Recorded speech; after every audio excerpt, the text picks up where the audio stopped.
welcome back to the Cover 3 podcast here on CBS Sports. That's Tom Fernelli, that's Danny Cannell, that's Bud Elliott. I'm Chip Patterson coming to you live at youtube.com/Cover3 and everywhere you get your podcasts on demand.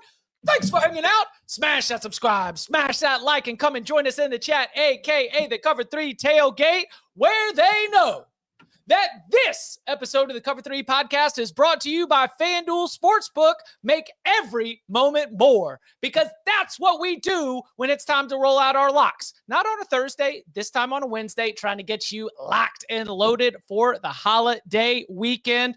Our final regular season locks, but not the final week of the locks competition. That will be next week, where we will, again, programming note, be coming to you on Wednesday for our championship week locks. But before we unroll them, before we get you locked and loaded for the holiday, let's take a look back at the week that was. Week 13 results.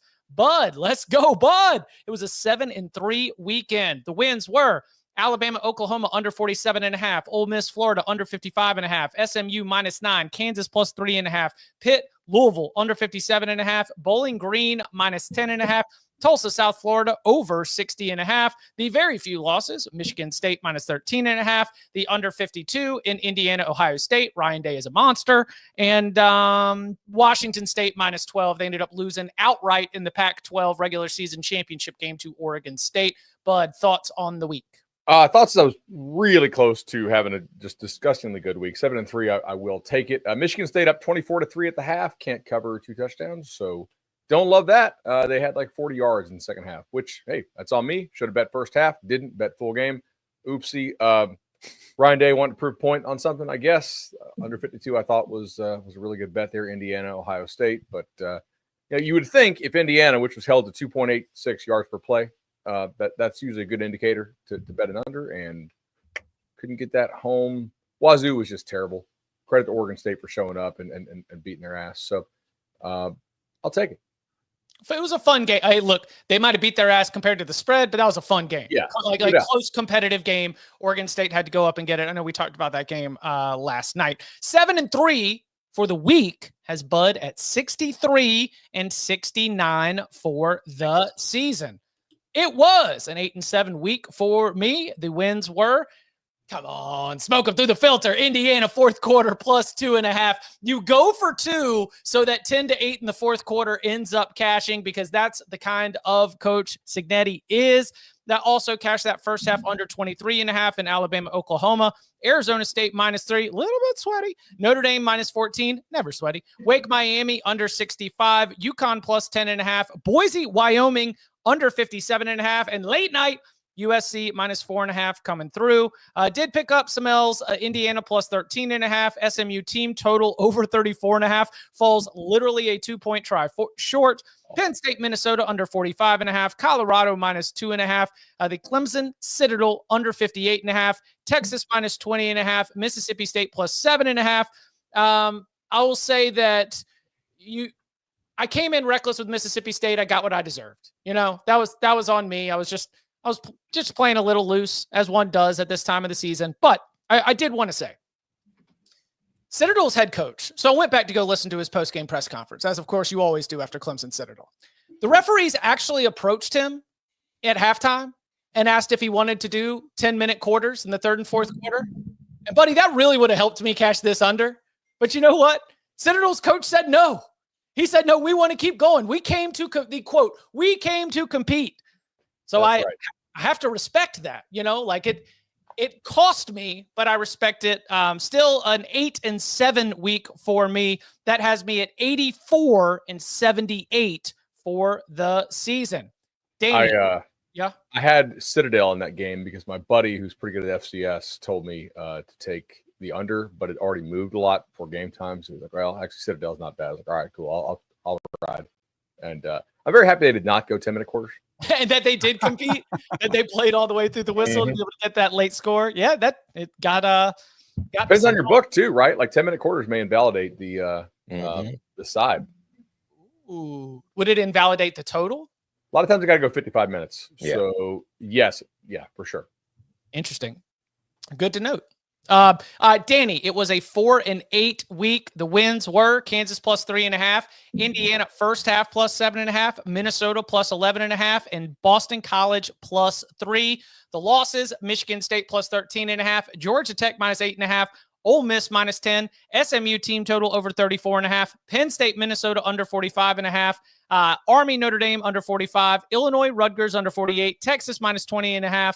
That has you at 4-8 for the week. What are our lessons? The lessons, watching those first 5 or 6 losses in a row just get up there. I'm like desperate for a win. The lessons are I need to take a page out of Tom Fornelli's playbook, because this weekend, you think he sprayed the board last week? Wait till you see what I do this weekend. If I want to catch up, I mean, he makes a great point. There's only one way to catch up. Like you can't come back if you're not at least taking shots. Where do you see this weekend's board? Ooh, 4-8 for the week has Danny at 65-85 for the season. Tom, here's the problem. Okay. It worked. He went 16-6 with his 22 locks. How is that a problem?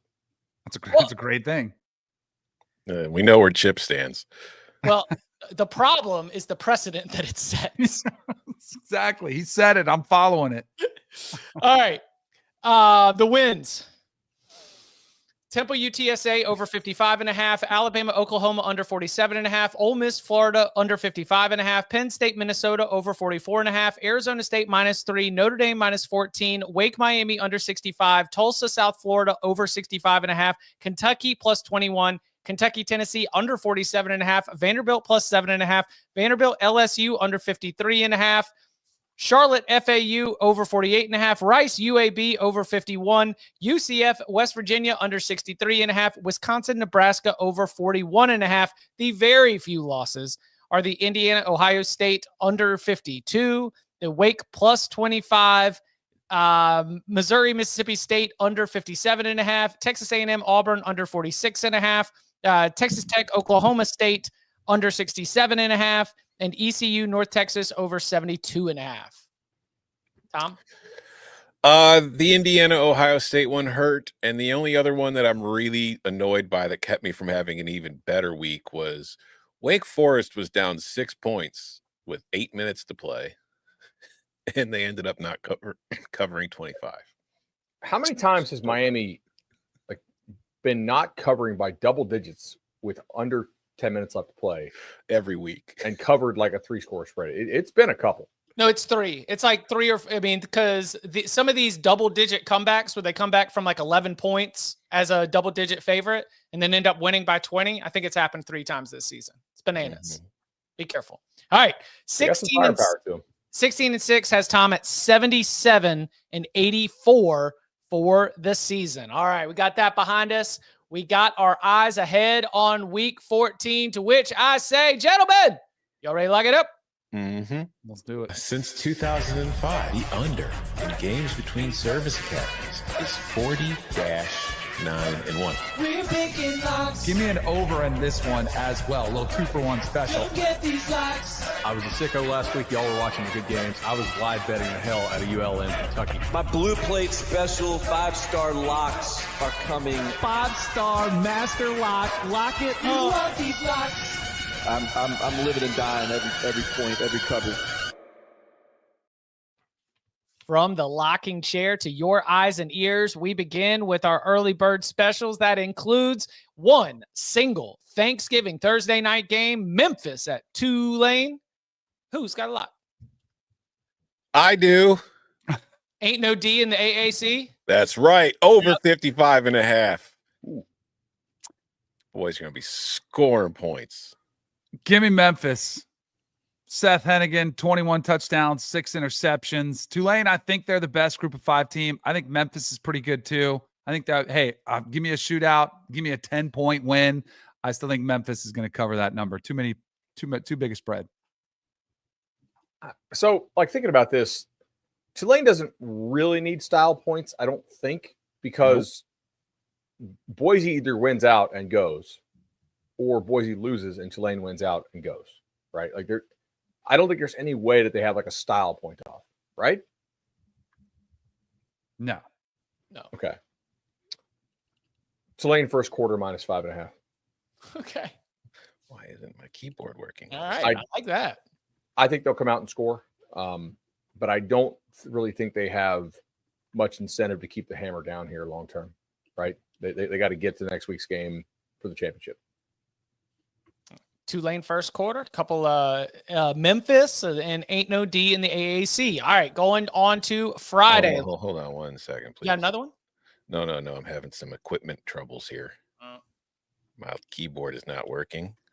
Uh-oh. Which makes it hard to write things on the dock. So hold on. You had Tulane first quarter, bud? I do. Why won't it let me? Oh, I know what it is. Sorry, guys. Great podcasting. It is. No, what it did, it signed me out of our I got we have some really high security kind of stuff here at CBS Sports and Paramount. And every once in a while, it signs you out, and you got to go through a 55-step process to sign back in. It's like an eye scan, a thumbprint. Yeah, hold on. I got to give blood real quick. Yeah. Social security number. Yeah. Yeah. All right. So do you have everything at least like written down? I mean, I have all mine written down, but what the hell are you doing? Tom, I can share it with your Gmail because there's no reason that doc needs to be CBS only, right? No, I got it. It's in now. Okay. All right. Okay. Then we pivot on to Friday. Let's take this slate by slate. In the noon slate, you've got Oregon State, Boise State, Oklahoma State, Colorado, Minnesota, Wisconsin, Miami, Bowling Green, Ball State, Ohio, Navy, ECU. The noon window, who's got a lock?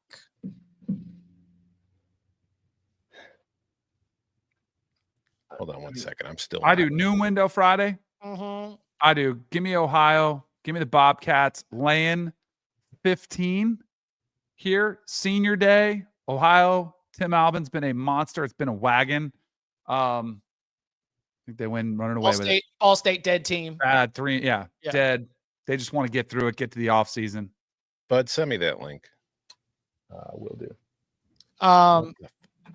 You want it to your regular Gmail? Yeah. Cool. This is really annoying. Sorry, guys. What about share Tom's own doc with him? What is your Gmail? Don't say it. Gmail. Just drop it in the private chat. I'll copy it. It's my name at Gmail. Everybody has it. It's okay. Okay. All right. So is there a period or no? I hope Nope. FSU Twitter doesn't clip that. I'm Brunelli at Gmail. Oh, got fine. They already emailed me. It's okay. You're now an editor of your own doc, Tom. Thank you. But you are out of network, so I had to okay that. I'm gonna say if there's one thing that has been consistent through the ups and downs of Oklahoma State's season, is that their defense has been pretty bad. I don't want to mess with the 16.5, but I do think Colorado will score. I'm going to go Colorado team total over 41.5. I'll mess with it. Lay the 16.5 with Colorado. I think this is the get right game. Again, talk about teams that just want to get to the offseason. So Mike Gundy can answer more questions about retiring or not. I think they've already laid it up. Give me Colorado. Bounce back game for them. Okay, guys, hold on, please. I'm sorry. Fight. Okay, so Fight.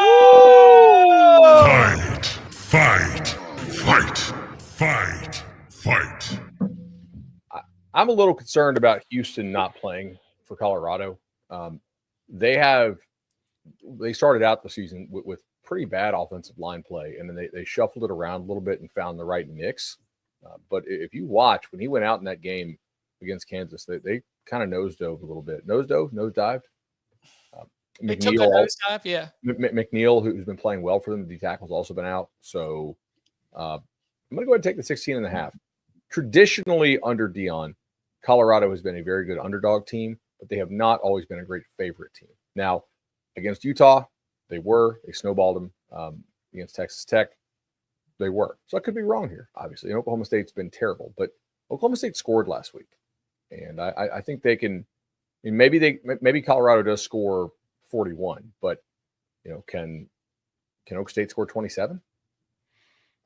Last game for Shador and Travis Hunter. They want to go out with a bang. This is all the vibes. Yeah, I mean, What's the old lady's name? Betty? Peggy. Peggy. Oh, Peggy. Peggy. Yeah. Peggy's there. They want to make sure she's happy. Whatever bowl will take us. Okay, Love so it. I just want to catch up. Okay. Bud, you're on Tulane first quarter -5.5 and Kansas +16.5. Yes, actually, FanDuel, our friends, are giving me 3.5 in the first quarter. So I'll All make right, every cool. moment more and make sure that 7-3 is a winner. Chip, did you take anything? And Thursday? No. You've taken anything at all? Yeah, Colorado team total over 41.5. Okay. And Danny, you are on Memphis and Colorado. And Ohio -15. Ohio -15. Okay, we're caught up. There we go.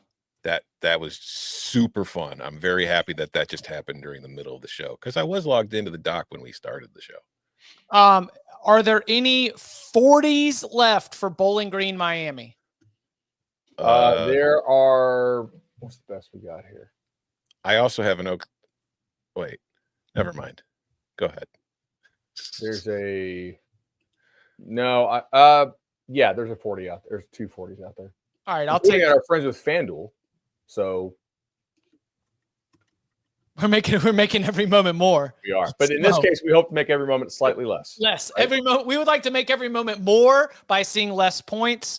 2 really like good, fun MAC teams. I think that I was going back because Chuck Martin's obviously been there for a very, very long time, and we're starting to get pretty good sample size for Scott Loeffler at Bowling Green. Now they have been, as good this season as they've been in a long time. BG for me and the like. They've played good against, some of the most competitive teams on their schedule.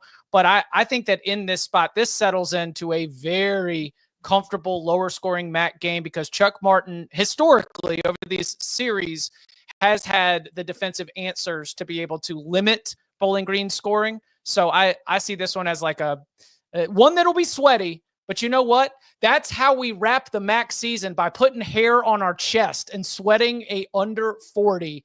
Let's go. Lock agreement. All right. Get you 40.5.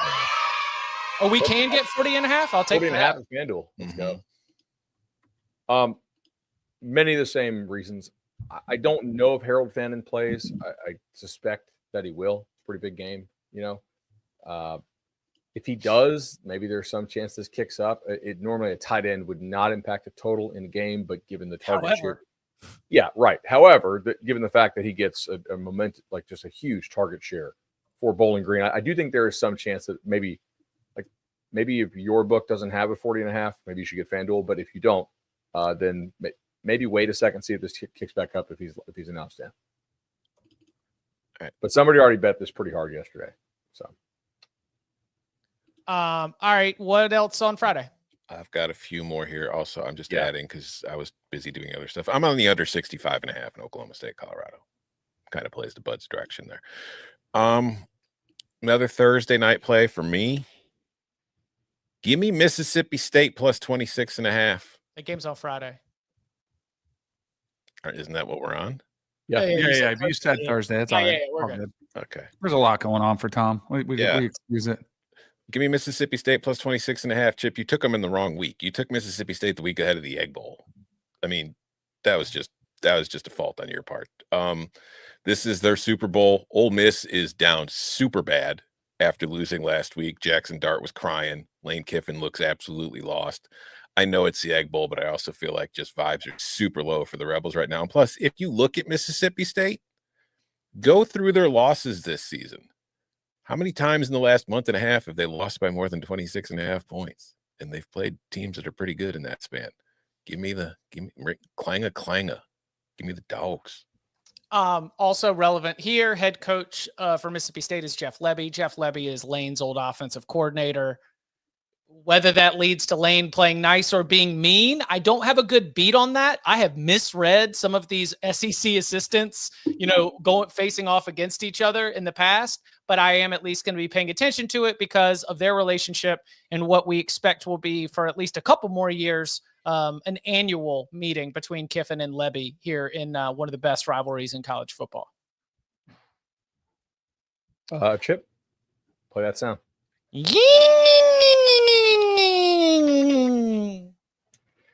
All right.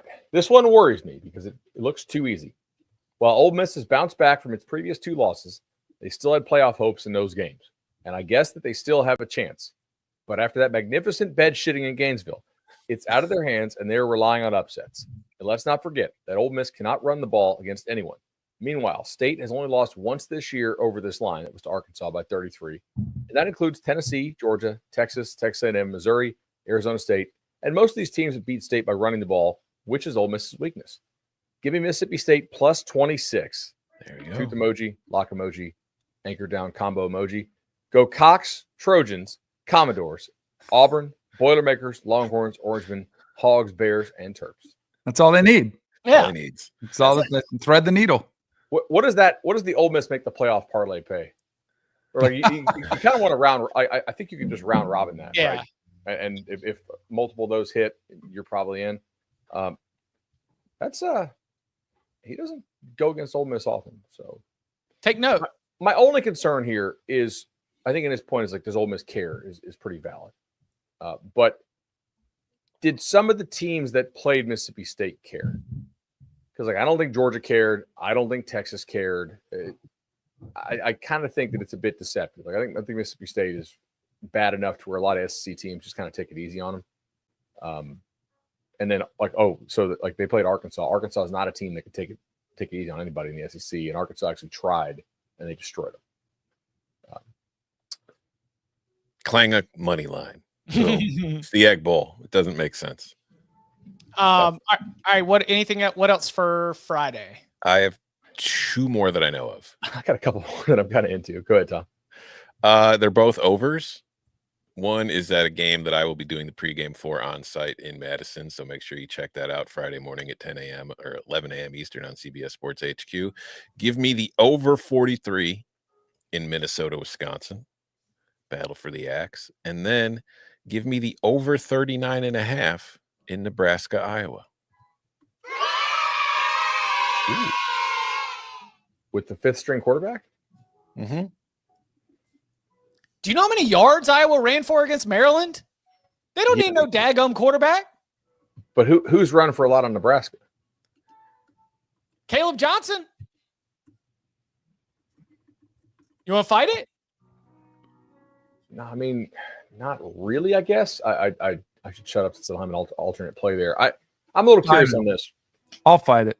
Okay. Oh, right. Let's go. Let's go. I need to catch him anyway. Fight. Like this. Let's go.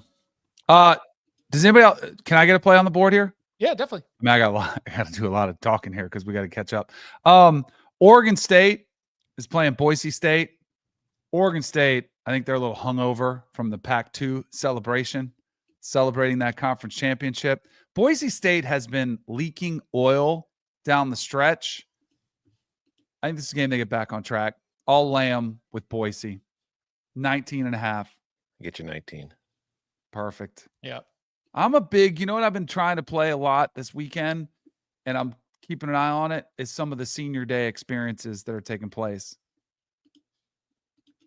Never doubt seniors on senior day. No. I've got sample sizes that say it cuts both ways. Yeah. You know, like That doesn't play well to some of my picks. yeah, I will also say that most of the seniors now are on their 3rd school. you know, and like sometimes disrupting the pregame routine sometimes like has the home team all discombobulated. I mean, you need to be thinking about they're going to rip somebody's head off, and here's mom. You know, like it. I guess it depends on the positions, depends on the player. Okay. I think I'm good for Friday. I mean, look, I know that's a tough game for Minnesota to get up and play from. And I know Wisconsin has a lot to play for here with the bowl game on deck. I just don't see Wisconsin as a favorite here. I'm going to go ahead and take the 2.5 with Minnesota. All right. I just think they're a better team. They are. Wait, I mean, we're ready to it's- move on. We're moving on to Saturday. We're about to hit a break, and then Dan's not moving on. No, I'm not moving on. Yeah, you Hold got on more a second. Friday? Yeah. Okay. Give me the Yellow Jackets. Let's go. I mean, I did look up at a score and it was 21-14, and that was UMass.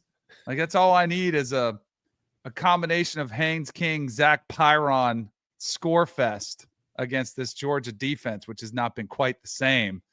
Georgia doesn't have any style points to play for. They just got to win this game, get out of Dodge. This game was close last year when Georgia was better and Georgia Tech wasn't as good. Give me the Yellow Jackets. See, I think the play is first half. I'm going to go Georgia Tech first half plus 10.5. I don't hate that. I probably like that a little better, but I'll just stick with the whole game. I'm going to take the under 54.5 at FanDuel. Yep. Like I said, I don't really think that they need style points. The way Georgia Tech is playing is not, like, for the most part, is not letting itself to over because they're trying to hold the ball for a long time.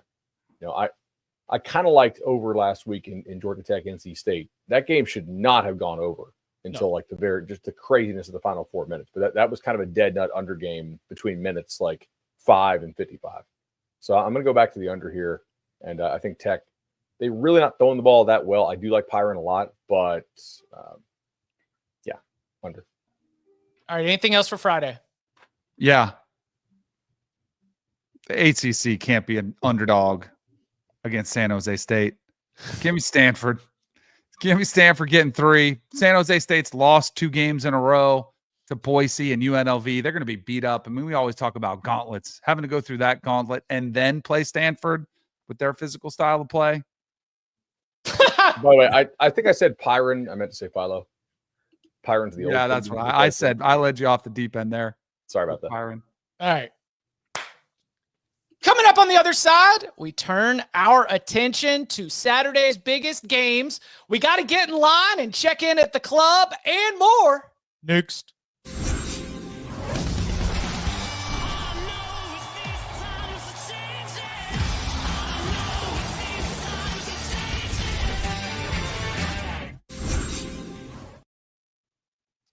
Back here on the Cover 3 podcast. And now it's time for the player to watch, brought to you by Microsoft Copilot Plus PCs powered by Snapdragon. Because in this segment, we'll identify a player that exemplifies the speed, intelligence, or battery found in every Copilot Plus PC. And for this player to watch, we've got our eyes on one of the biggest games of Saturday, one of the most important players in that game, South Carolina quarterback LaNorris Sellers. When we think about the challenge going up against this Clemson defense, Bud, what are we looking for from LaNorris Sellers, and what have we learned about him later in the season?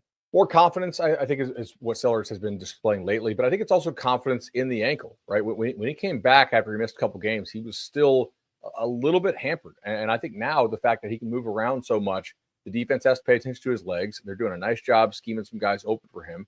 And he's playing with confidence. He's hitting the guys in stride. He's not throwing a bunch of balls at risk. And I think a lot of that is due to the fact that he's a true dual threat guy who's really kind of coming into his own now for South Carolina.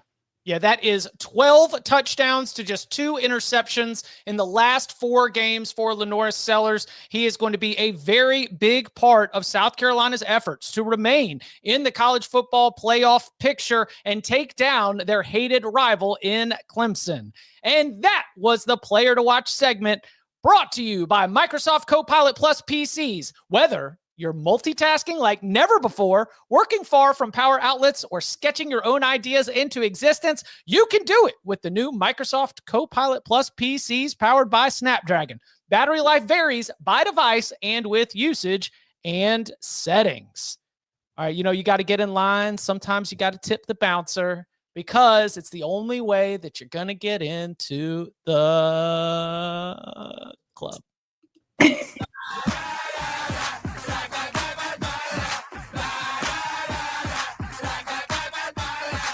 From the mean streets of Philadelphia, Mackenzie Brooks, Ken's Brook in the house. How we doing? I am feeling great. Back to my roots, back to Philly KENZ. Sometimes we play SEC KENZ, but now I'm back in Philly mode, despite my decor behind me. Watch out. Get the bleep button ready. Starts cursing like a sailor when she goes. Suddenly, I'm angry. Gonna start throwing batteries at people. Yeah, exactly. All right, Kenz, we've got we got a lot to pick apart. What are we eyeing here going into week 14?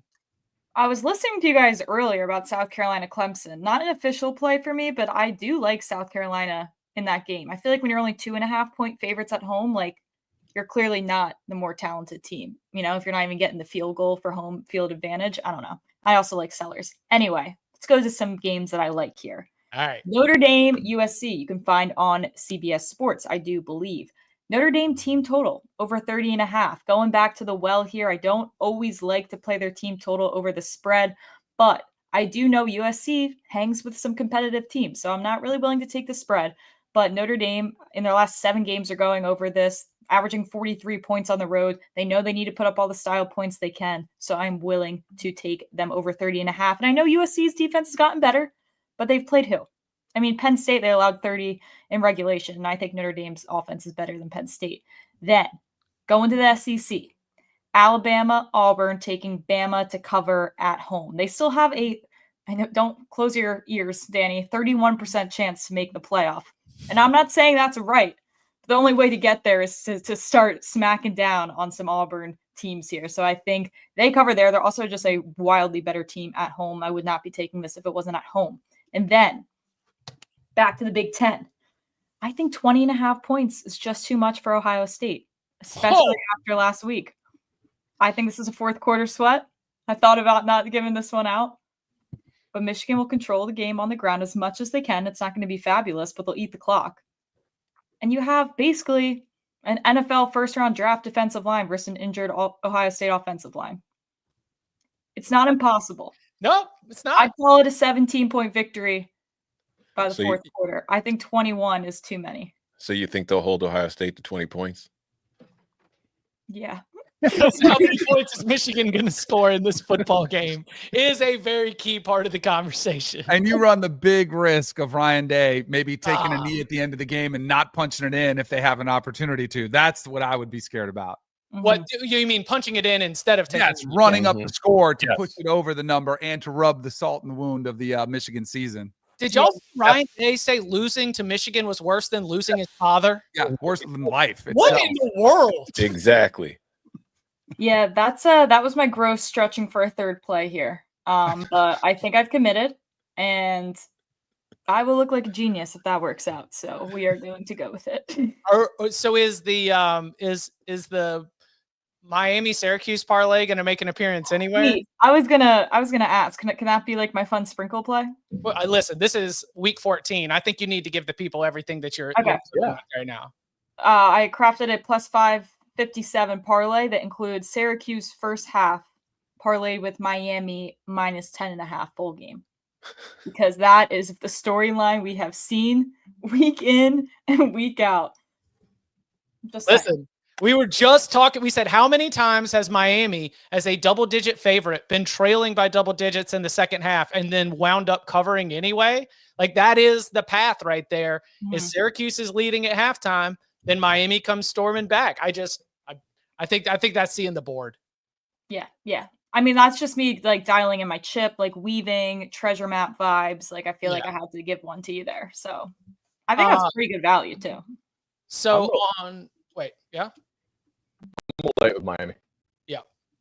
I thought about this morning. So I was doing some radio. Shout out Miller Moulton. And if you look at who Cuse has played so far, passing wise, they have managed to avoid basically anybody who can throw the football effectively, like at all. And Miami is just orders of magnitude better than anybody else they've faced. I mean, they got I forgot Clemson or Syracuse is that damn basketball school. So when you click the Syracuse schedule, it's comes up to give me a second.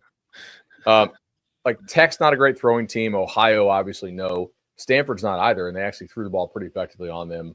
UNLV is more of a run team, and they 44-41. NC State, no. Pitt, no. And that game got scripted away because they had 3 pick sixes. They faced the Virginia Tech backup Schlee when Drones was surprisingly out for that ball game, and they gave up 31. Did win in overtime.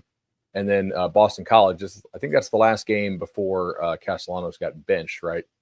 They lost 37-31. Cal, they actually held in check 2 weeks ago pretty good. And then UConn put 24 on. I don't think Miami drops 50, but I think Miami's going to score like 45 something. I don't think marking up the wrong. Give me the over. Over. Yeah, give me the over. Because Miami's defense, they have not solved many things, and Kyle McCord is going to be able to put up some big points. So I think this is going to be a shootout. Why mess with the point spread? We can just take the total. I think it's the easiest play of the weekend. Miami total is 39.5. Oh! that interests anyone. What is the team total? 39.5. I'm gonna circle back with the bring the children on back with the Notre Dame team total over 30.5. I think USC is the massive wild card here, but no, like competitive or not competitive, USC upset threat. Like the one thing that I have a lot of confidence in is the way that the Fighting Irish offense has just been humming right now. And so I like that side to be able to identify the thing I am most confident in the big time game on CBS that you can watch on CBS at 3:30 p.m. Eastern time, stream it on Paramount Plus, a mountain of entertainment. And one more thing about that game before I get out of here, which I thought was interesting. They've kind of been flirting with that 5 seed in the playoff, and so is Penn State. And Penn State, that's the common opponent, is USC, and they only beat them in overtime. So I'm wondering if style points against this USC team could help them in the committee's eyes, which also leads to a team total. Yep. Because you 5 seed.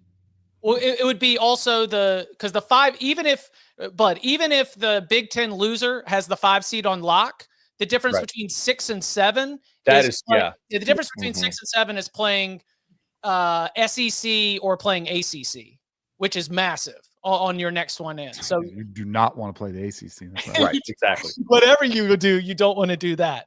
I got to play in that game too, though. All right, let's go. You do? USC. Yeah, I got the other theme. So senior day is one theme, especially home team senior days. Watch out. Chaos has been the theme of this season. Give me USC to cover the 7.5 and give me over 51.5. I think there's going to be points. I think Riley Leonard's gotten better. I don't think USC's defense will be shutting them down. But also, I mean, Lincoln Riley scheming up some stuff to get Jaden Maeva going to put up some points. I know Notre Dame's defense has been really good, but who's the best offense they've played? They haven't played many good offenses, so I think USC puts up points on them. All right, In that same chaos scenario, I was thinking, what if I just take every single Big 12 team that needs to win this game and take the other team? Like anytime a Big 12 team needs a win, they just end up losing the game. So like, what do you got? You got Houston, BYU, you got Arizona. Unfortunately, you're betting on Houston and Arizona. That would be the problem. That's why I didn't go through, but that was a thought in my head. I liked it. Going back to your initial hunch, I am going to lock up South Carolina plus 2.5. I think Clemson's offensive line against South Carolina's defensive line is the kind of matchup that'll just dictate the way a game goes. And with all the improvement, as we talked about with Lenore Sellers, our player to watch, I think he could have a lot more success. I mean, we watched that Clemson Pitt game, not because we wanted to, but just because we felt compelled to, and that offense is not clicking right now. And even if they get back a few offensive linemen, I don't think that's going to close the gap against South Carolina's defensive front. So yeah, give me South Carolina plus the 2.5 in Death Valley. Fight it. Yeah, let's go. Fight. Who gets to run that down that hill all by themselves? I think they do that. I don't know if they do that officially, but it is senior day there as well. I think their defense is going to be able to slow down Stellars enough to keep him in check. Give me the home team. The home team has played so big in so many of these big games. I think that's what makes the difference. I think Cade Klubnik plays well enough to win. His legs, we showed him against Pitt, that big run he had against them. I think he's been a little bit more aggressive, a little bit more confident with his legs. I think that's going to be the neutralizer for South Carolina's pass rushers. Give me Clemson. Every time Danny meets a coach on our Saturday show, he like falls in love with the team and then gets screwed by them the next week. You're very sharp. He does the same thing with his radio show. Yeah. Also, Danny, what was your record on our show? Came through for me last week. He came through for me big against Colorado. I'm a cycle back to Iron Bowl. Yeah. I am fighting Danny on the Miami Syracuse over and taking the under. Okay. I am fighting Danny on the USC Notre Dame over by taking the under. And I'm in the lock agreement with you, Chip, on South Carolina plus 2.5. Wow. So I'm fighting Danny on that too. Fight. Danny, before I leave, I want to know what your record from the Saturday show was, just so I can know if I feel good or not.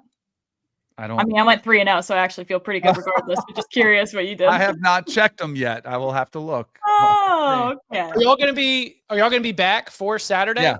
Okay. Of course. Yeah. Of course. Okay. By the way, I gotta add in one more.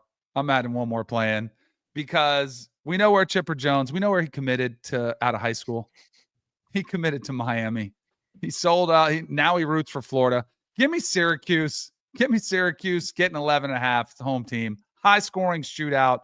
They make them sweat. I think Miami wins, but it's too many points. Tom, for the record, what is Danny's record when he fights me this year? I can tell you Danny what, it's Day. not. Come on, it's It's Thanksgiving. not good. Danny is, let's see, Bud is 7-3 against Danny. No. You don't talk about religion, politics, or a lock fight record at Thanksgiving. Seriously, you Everyone don't throw a guy under the bus like that. I'm going to go back to the Iron Bowl.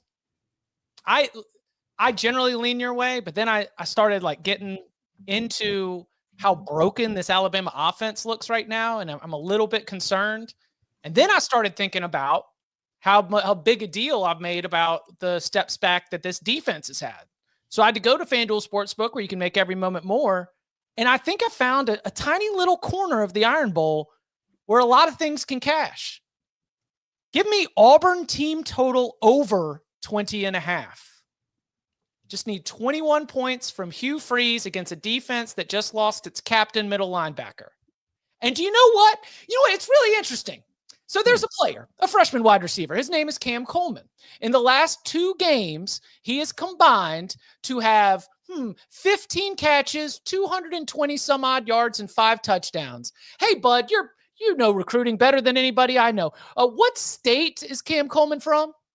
Oh, he's from where's Phoenix City? Oh, yeah. Alabama. Yeah, okay. So I think the in-state surging true freshman wide receiver who has been balling recently can get me enough of a spark with Peyton Thorne in the downfield passing attack against an Alabama defense that has proven to be leaky at times, and we can get Auburn to 21 points. Auburn team total over 20.5.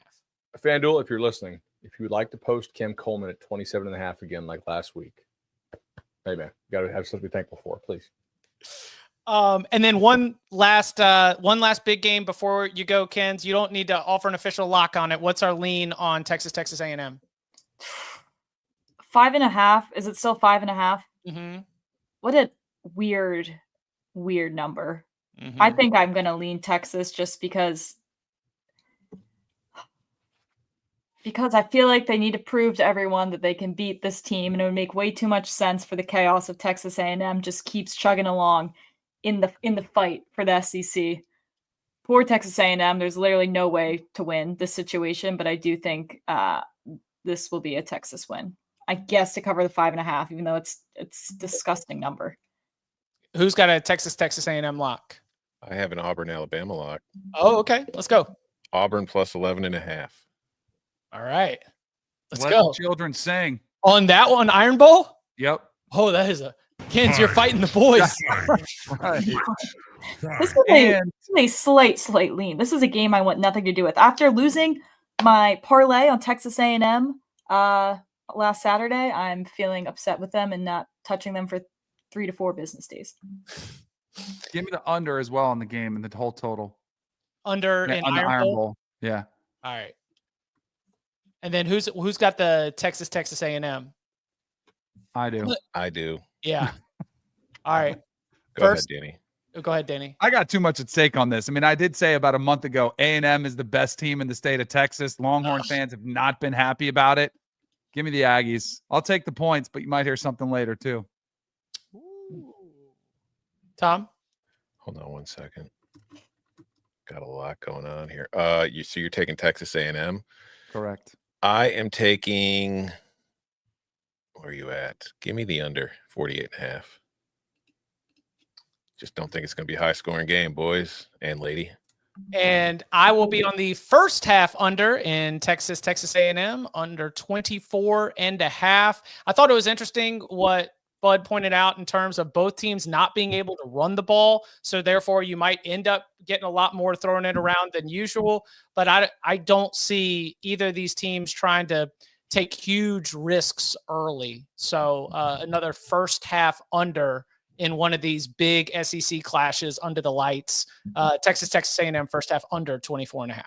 Speaking of, is anybody on our third quarter Ohio State spread? Because I was also on that last week. Gotta love it. Automatic. Yeah, lock up Ohio State third quarter minus 5.5. Yeah, on the way. Okay, gentlemen.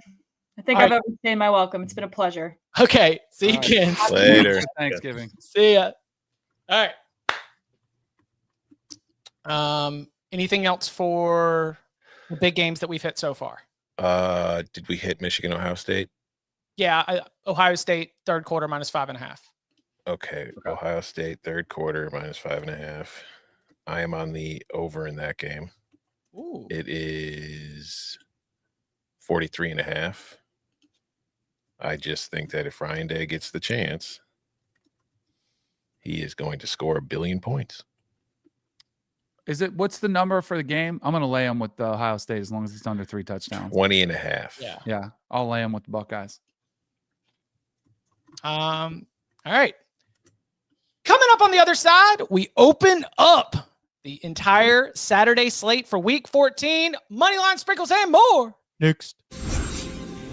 CBS Sports HQ, giving you college football coverage unlike anyone else. We're talking Big Ten. Pre- and post-game coverage. Are you encouraged with the way that this team responded? Along with breaking news. A lot of movement in the rankings this week. Highlights and expert analysis. That streak could be in jeopardy here. Sure. What was your main takeaway from this game? How impressive was his domination?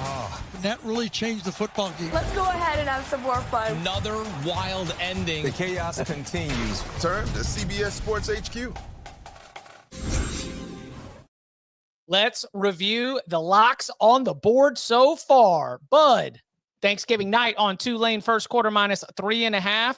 It got Oklahoma State +16.5. Miami Bowling Green under 40.5. Minnesota +2.5. Georgia Tech, Georgia under 54.5. All those are Friday games. Then on Saturday, Bud's got Miami -10.5. I've got Colorado team total over 41.5. The Iowa, Nebraska over 39.5. The Miami Bowling Green under 40.5. The Iowa, Nebraska over 39.5. The Georgia Tech first half +10.5.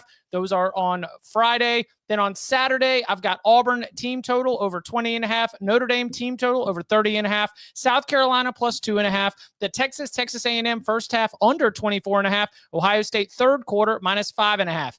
Danny's got Memphis +14 on Thursday. Then Colorado -16.5. Colorado -16.5. Ohio -15. Iowa, Nebraska under 39.5. Boise -19. All those games on Friday. Then take it into Saturday. Danny's got Syracuse +11. Miami, Syracuse over 67.5. Clemson -2.5. USC, Notre Dame over 51.5. Auburn +11.5. Stanford +3. That one's back on Friday. Georgia Tech +19.5 Friday. USC +7.5. And the Iron Bowl under 53. Tom's got Memphis, Tulane over 55.5. Oklahoma State, Colorado under 65.5. Mississippi State +26.5. Iowa, Nebraska over 39.5. Minnesota, Wisconsin over 43. Auburn +11.5. Miami, Syracuse under 67.5. South Carolina +2.5. USC, Notre Dame under 52. Auburn +11.5. Texas A&M under 48.5. Michigan, Ohio State over 43.5. Ohio State -20.5. Oh, I'm sorry. That Ohio State -20.5 is supposed to be Danny. Okay. I put that in my column.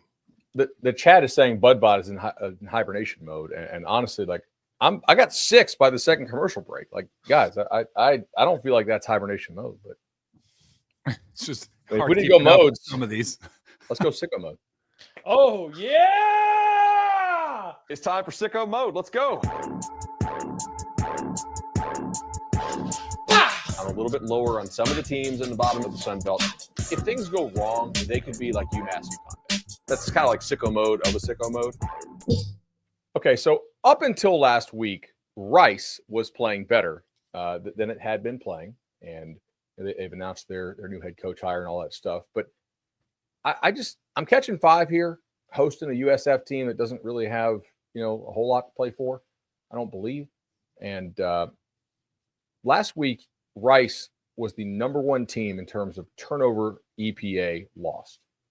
And I don't really blind bet games because of turnover EPA, but I guarantee that's not really strongly correlated week to week. And they had a play that really flipped that game and blew the doors off it. I don't think it's super repeatable. We talked about it on the Upon-Ford review second. The 96-yard pick six they threw with like 3 seconds left in the half. I mean, if they if that falls incomplete, or maybe they convert that or whatever, that we're looking a whole lot better. USF, on the other hand, has not played a murderer's row recently. So they crushed Tulsa, a game in which, I bet over. They had like 52 points in the first half. It was rocking chair easy. I probably should have just bet USF. Tulsa looks like a high school team. Not kidding. Charlotte. So they've faced two teams that have very recently fired their head coaches. Navy came down to South Florida and beat them 28-7. They crushed FAU. I think Rice's defense is better than Tulsa, Charlotte, and FAU, and it's not quite as good as Navy's, I don't think, but I think they can slow this down a little bit. I do think they can score on USF. So go ahead and give me those 5 points at home with Rice on Senior Day. I made Did you have Senior Day added to your list of reasons why this is going to happen until Danny? Actually, yes, because Rice, Rice has a lot of smart kids. Oh, Rice is a university. And they don't have a lot of talent. They're like a school. Yeah, they're not just a football program. They are actually a university with a football team. Like that's a real choice if you're gonna transfer out from Rice. Like you're giving up a Rice degree, like that ain't real bright. So, yeah, I think Senior Day will matter there. Tom, Danny, do I get the T box because I won last week? It's the only time it's happened all year. I would like to start with a mea culpa, and I will first start by saying, Danny, every play on your card, pick it. I joked around this week I was going to do 42 picks. I'm not doing 42 picks on my card. I just feel like it sets a bad precedent for what the show is, and I just don't want to chase it with it. But I do have like 20. So I'm just going to say not 42 because I don't want it to be at the end of every season. All of us who are in second, third, and fourth place are just throwing out 1,000 picks every single week. Well, because there does have to be some of like our feet are being held to the fire. These are our favorite picks. And I said every pick I made last week I believed in. I was more lenient on what qualifies for the show than I typically am, but I did believe in them. And that's still the case this week, but I just don't want to do it that way. But again, Danny, I did it, so you have every right to do it this week too. My first play here, I'm going to go with Oklahoma +6 at LSU. One thing I've noticed, first of all, just I know it's Death Valley at night, but the vibes, I feel like there's anybody that they want dead in Death Valley this Saturday night. It's not anybody on the Oklahoma sideline. It's the guy on the LSU sideline that they're after. And also, I just think, their season's over for the most part. This is not really what I would call a true rivalry for LSU. It's just kind of the rivalry that the SEC threw in this spot. As for Oklahoma, they fired Seth Littrell at offensive coordinator earlier this year, and I have noticed in their 4 games since Littrell was replaced, they have used Jackson Arnold more as a runner, including last week when he ran the ball 25 times for 131 yards against Alabama. You guys recall LSU having any kind of problems with a mobile running quarterback? It's funny, I do. I remember them blowing a lead, in a really huge spot because of a mobile quarterback. So give me Oklahoma +6. Fight. Fight. I kind of wonder if Oklahoma emptied the clip last week against Alabama. And now LSU's had a chance to see a little bit of the different stuff they're going to do with some of the run game there with Joe John Finley calling it. And I think LSU can block Oklahoma and get out there and score. I kind of think Milroe had some chances in that game that he just missed. And Oklahoma's defense is very good, but I like LSU here. Also, I think from a focus standpoint, if LSU has any pride, there's a pretty easy card to play here, and it's, hey, Bama beat your ass, and they just beat Bama 24-7. So if you guys think you can just, these guys obviously not a good record in SEC play, but wasn't that long ago that Bama came in here and whooped us. You don't want to end Senior Day, last game of the year, not taking this team seriously. Danny? I will go to our favorite general manager in the sport. Give me Vanderbilt playing at home, getting 11.5. Senior Day. The only thing that makes me a little bit nervous is Diego Pavi has been banged up.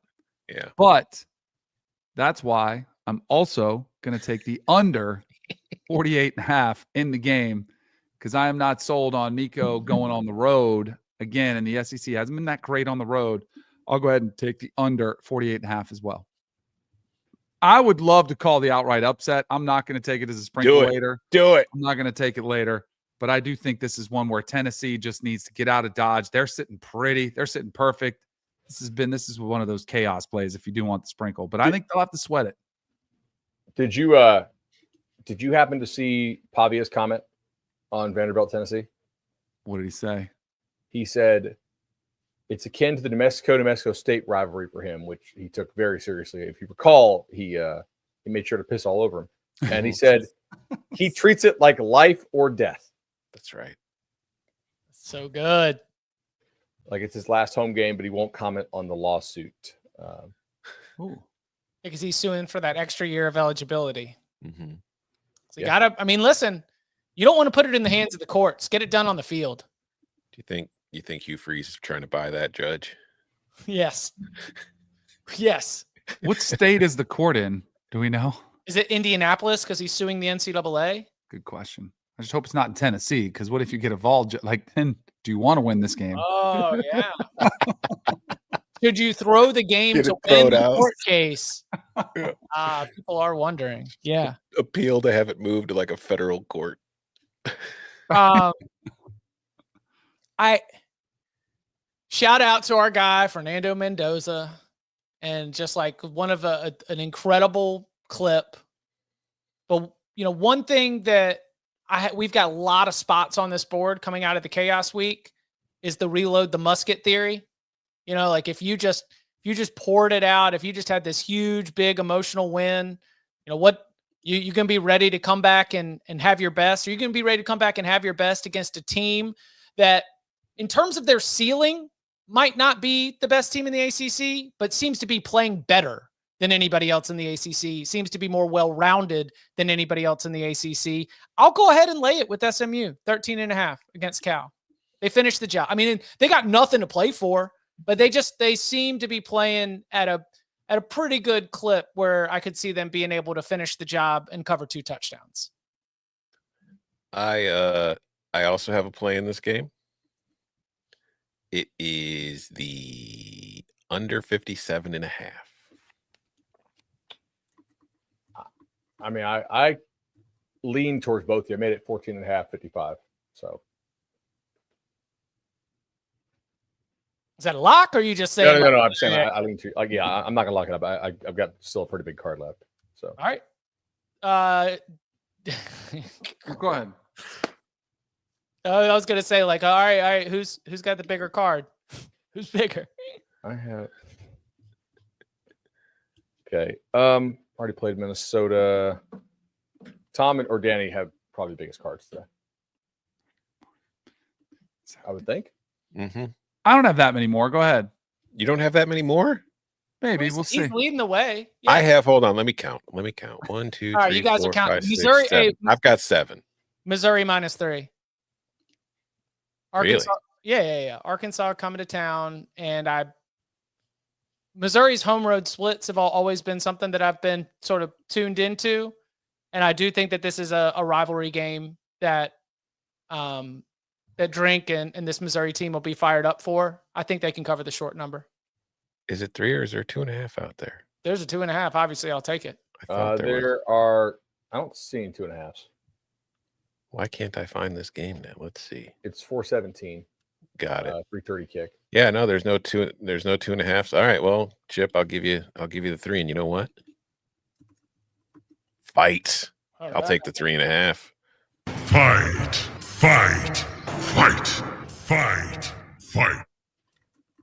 I think I mean, we've talked about it all year. I don't think Mizzou's that much better than these teams. And I think that this is a rivalry game for Arkansas too, and I think that they would like to go out on the season with a win feeling good, and I think that they're fired up to kind of destroy Mizzou's tiny, slight little bit of a playoff hope.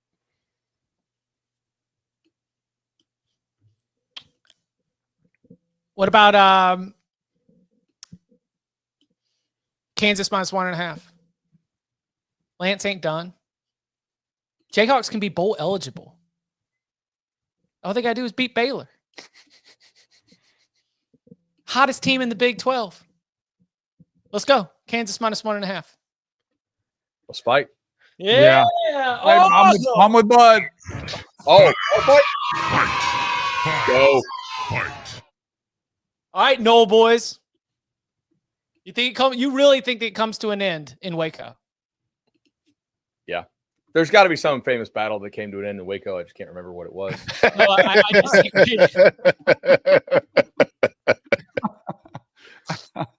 You can throw Kansas on that list. I just think Baylor will score. I think they're a pretty good team. Honestly, they're like a fall down on that Hail Mary Colorado threw from playing for the Big 12 championship. I mean, that's the Big 12, though. Like Kansas plays in the Big 12 too. We could play the ifs, ands, buts, candies, nuts for like 6 different teams in that conference. That's why I think you go home field. That's why I think 2 out of the 3 of their big wins were at home. They did get the road win against BYU, but I think Kansas, it finally catches up to them. And this is more of the conference play. Like the Big 12 has just been absolutely bonkers, which is why wouldn't it make sense for Baylor to win the last one? And they haven't quit. Right. No, They're definitely playing hard for Dave. Yeah, no, both these teams are playing hard, no doubt about that. No doubt. And Kansas hasn't had a home game all damn year. Right. I can't even do home road splits. It's just roads. They get different longer roads to get to some, then shorter roads to get to others. But nice. I like that. I think I'm going with a better coach, hotter team. But Baylor is equally in that conversation with the way they've been playing at the back half of the season. Fun, very, very fun game. I like sticking my flag on one side. I don't mind taking it to battle on that one. Hey Tom, I did take English classes and a lot of writing and the ways to work with words. So I can say didn't take math classes in college, but did take some English classes. I had to learn the alphabet and the way things work. American Athletic Conference. Mm-hmm. What is there an important letter that's missing from that phrase? There's no D in there. There ain't no D in the AAC. Come on. We're going over 54.5 in Army UTSA. Lock agreement. Come on.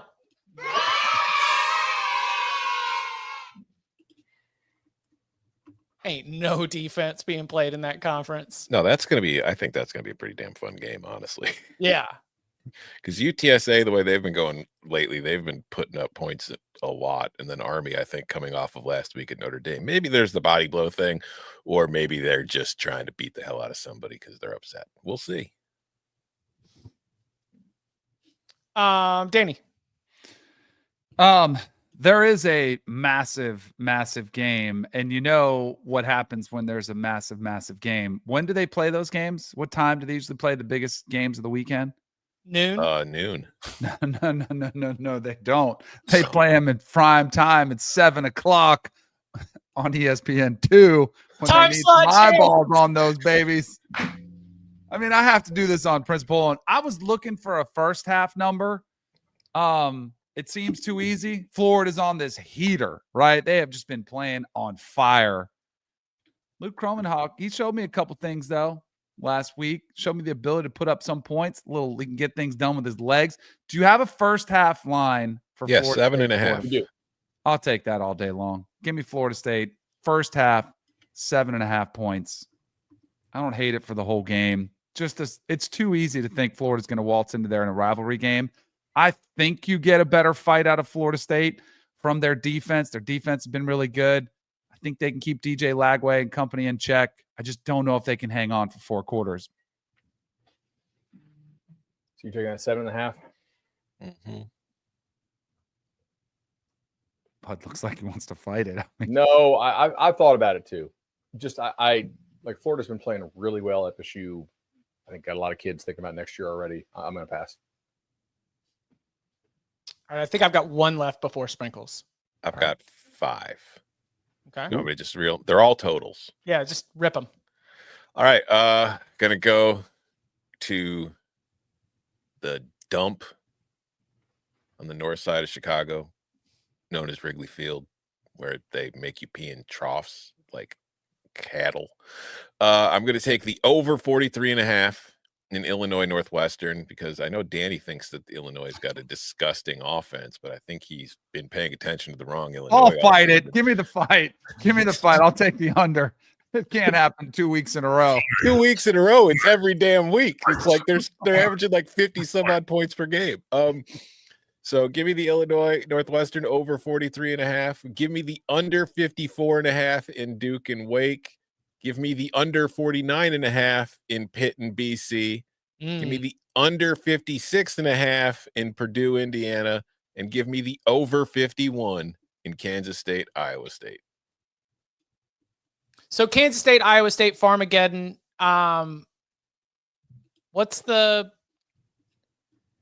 Is anybody going to take something there? I thought about betting Kansas State here. Yeah. I might have something more on that in a little bit, but I'm probably going to sit off on this stage of it. I got a couple. Yeah, Rip. Let's go. Rip. Go ahead and give me FIU -8 hosting Middle Tennessee. FIU still playing hard. I'm not really sure Middle cares about that game. That would also classify for sicko mode, I think. Yeah, I do. I would agree. Yeah. Already bet Baylor. Tom, you don't like Illinois that much this week, do you? Oh, no, they're going to kill them. You bet the over. Yeah, I know, because Illinois is going to score 45 points. Well, by a billion. By a billion. Northwestern stinks. They're trash. Horrible program. They should probably just shutter it. I'm going to sit there. That's pretty solid. What, I got 12, 11, something like that? Dan Lanning's done a lot of great stuff at Oregon. He has, really built up the infrastructure in a way that had kind of been like Mario had built out the recruiting infrastructure, but like Dan Lanning has this thing running at an extremely efficient manner. He's utilized the transfer portal, recruiting out of high school. He's built a really good foundation. But you know what Dan Lanning has not done? Beat Washington. Dan Lanning is 0-3 against Washington with some games that have been absolute kick you in the nuts tough. 19.5, I'll lay it with the Ducks at home in Autzen. I do not expect that there is going to be a lot of like, let's call the dogs off against your biggest rival up there in the Pacific Northwest that you have never beat. And if there's, for example, some of Dan Lanning's first portal editions and portal classes, they've also lost to Washington a couple times. I think that they're going to come out, and I think that they're going to be able to win this thing by 20 points or more. I just want to ask, because you seem so confident. Do you want the 19.5 or would you rather have 18.5? Let's see. What would be like 14 plus 19? So 33-14 would be like a number where 19 would be. I just don't know if you want the chip line value or if you want the actual line value. Chip line? No, let's go 18.5. Yeah.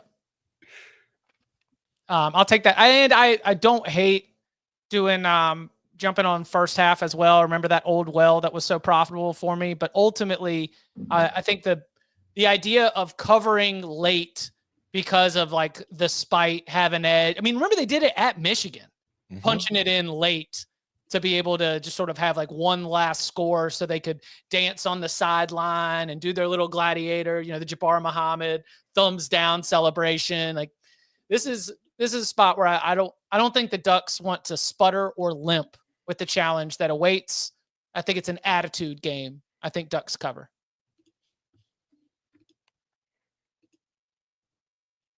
All right, and then I'm done until sprinkles.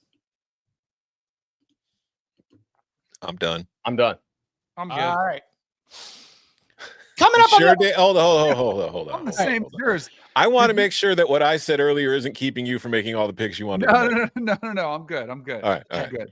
Coming up on the other side, we'll review all of our Week 14 locks and get to our Moneyline sprinkles next.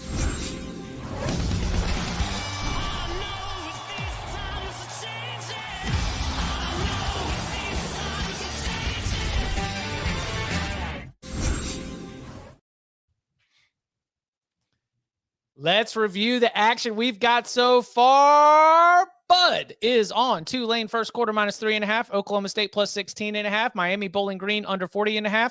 Minnesota +2.5. Georgia Tech, Georgia under 54.5. Miami -10.5. LSU -5.5. Rice +5.5. Baylor +1.5. And FIU -8. Chip Scott.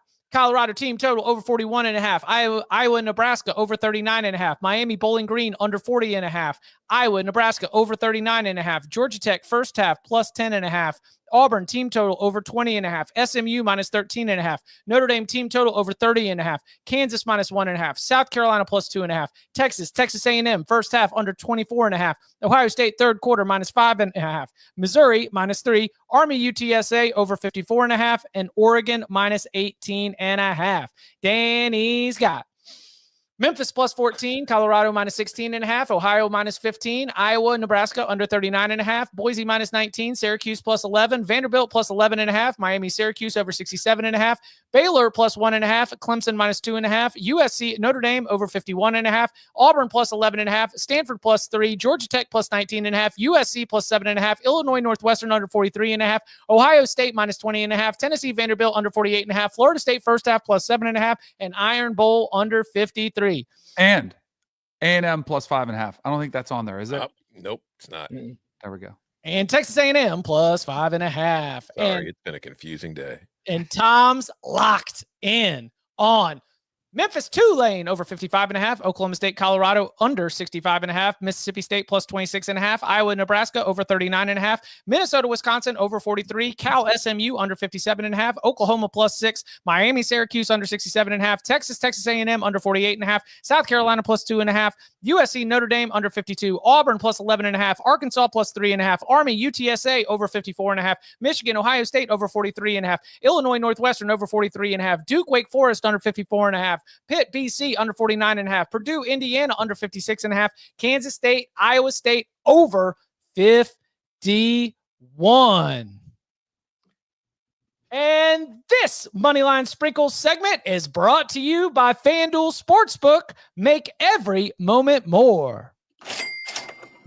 Last week in the sprinkling, Bud could not bring home UConn, NC State, or Utah. That NC State was... That's a talk about a kick in the nuts. Yeah. It's all right. It's sprinkless. I was right there with you. I lost NC State. I lost Indiana, but I cashed on Florida +345 and Air Force +155. Danny got home with Duke +140 against Virginia Tech and Kansas against Colorado. Picked up losses with Mississippi State, Wisconsin, Houston, and UCLA. And then Tom got... Did Marshall win? Yeah. Okay. It's marked loss, but it is green. Yeah. All good. Marshall got home, picked up losses with Maryland, Western Kentucky, and Wisconsin. So as we head into week 14, the current Sprinkle King is Tom Fornelli. He is 24-29 on sprinkles, up 10.33 units. I'm in second place at 15-25, which is up 7.2 units. Bud 11-25, down up 1.7 units. Danny 14-39, down 19.05 units. Tom, what are we sprinkling? We've got 4 this week. We're going to start in the MAC. We're going to take Chuck Martin in the Red Hawks, Miami of Ohio, +110. We are going to go to the Friday night game in which Bud, I know, is on the Gophers, and I will be covering myself. Give me Minnesota +120. I will watch my sprinkle win in person. I will watch Big Cat cry over Wisconsin missing a bowl game. It's going to be a great day. Give me Arkansas +140. I've got them on the spread. I think they're going to win outright too. And finally, give me Rutgers +106, because after watching Michigan State in that second half against Purdue, why in the hell would I ever expect them to do anything as a favorite ever again? Go Knights. I've got 2 short dogs. Kansas State +120 in Farmageddon. It felt like a return to form last week. We'll see. It's going to be a really, really fun game. That's why I'm not going to dance with the spread. I'll just go ahead and take that money line at plus value. Oh, buddy, you got to have it game at Georgia Southern. Sean Clark, App State, +108 to reach bowl eligibility. They lost the Liberty game. They win this game, they are 6-5. They lose this game, they are 5-6. Look, hey, Georgia Southern can't be trusted. It's at least worth a sprinkle. Then finally, jumping on the other side of horrendous vibes, give me Virginia plus 240 at Virginia Tech on Saturday night, because you want to talk about like things that are leaking oil and just kind of falling apart. Virginia Tech is not making people happy in Hokie Nation. So yeah, I'll take Virginia plus 240 for my sprinkles. Bud, what you got? Fresno plus 280. Damn, I like that a lot. That's a good one. I mean, look, the UCLA's loss eliminated them from bowl contention. It's year one under Foster, so I don't think they're going to quit, but that is definitely a letdown. Fresno has looked a little bit better to me. Auburn plus 355. Who they playing? I don't know, like something. West Virginia plus 155. They just seem to have not quit, so that's good for this time of year. And Nevada plus 650. I was thinking of that too. It's a little look ahead spot, you know. A lot of guys on that coaching staff might have opportunities elsewhere. You know, got to keep the main thing. Rivalry game. Yeah, I'll be on CBS Sports HQ later. I'll be giving out the under there with kind of a similar thought process. They've been competitive against good teams. Also Nevada against the spread. Danny, what are we sprinkling? Give me Baylor short dog against Kansas. We talked about that game. I think they win it plus 110, I think is what I can get. Yep. Give me USC. I think USC could throw a wrench in this whole thing about what's going on. We've seen everything look a little comfortable. Notre Dame looks like they're in such a good spot. All they've got to do is travel 3 time zones, get the win against the team. Is it true they've led at halftime, or they've had the lead in the second half? They've had the lead in fourth quarters. In fourth quarters of every game that they played this season. I think they're maybe better than the record says they are. I'll go Oklahoma to get it done on the road. The Sooners, talk about bad vibes. We talked about that game earlier, but I say why not take it plus 190? I can get you plus 200. Even better, plus 200. And then last one, I kind of hate it, but I'm going to go Kentucky to win against Louisville at home. This rivalry, I don't know, last year I thought Louisville was the better team. Kentucky won it there. I don't know. It's hard to envision how this thing unfolds. I just think it's one of those rivalry games. It gets a little weird. It's in Lexington. Give me Kentucky plus 155. 160. 160. You could literally write any game script for Louisville, Kentucky, and I would believe it. Right.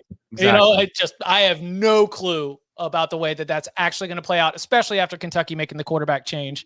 Don't hate that. Again, that is Bud on Fresno plus 280, Auburn plus 355, West Virginia plus 155, Nevada plus 650. I've got Kansas State plus 120, App State plus 108, Virginia plus 240. Danny has Baylor plus 110, USC plus 270, Oklahoma plus 200, and Kentucky plus 160.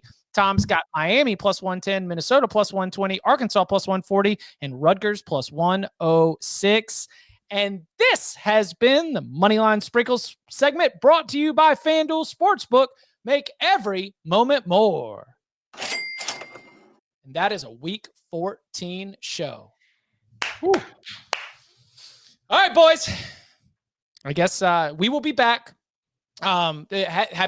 Happy Thanksgiving. Happy Thanksgiving. Happy Thanksgiving. Much love to all the families and to all of you listening and watching at home. We will be back on Saturday night for our instant reaction show, recapping all of the action from Week 14. Safe travels to everyone. And you can follow him on Twitter at Tom Fernelli. You can follow him at Danny Cannell. You can follow him at Bud Elliott 3. You can follow me at Chip_Patterson. Gentlemen, thank you very much. Happy Thanksgiving. See ya.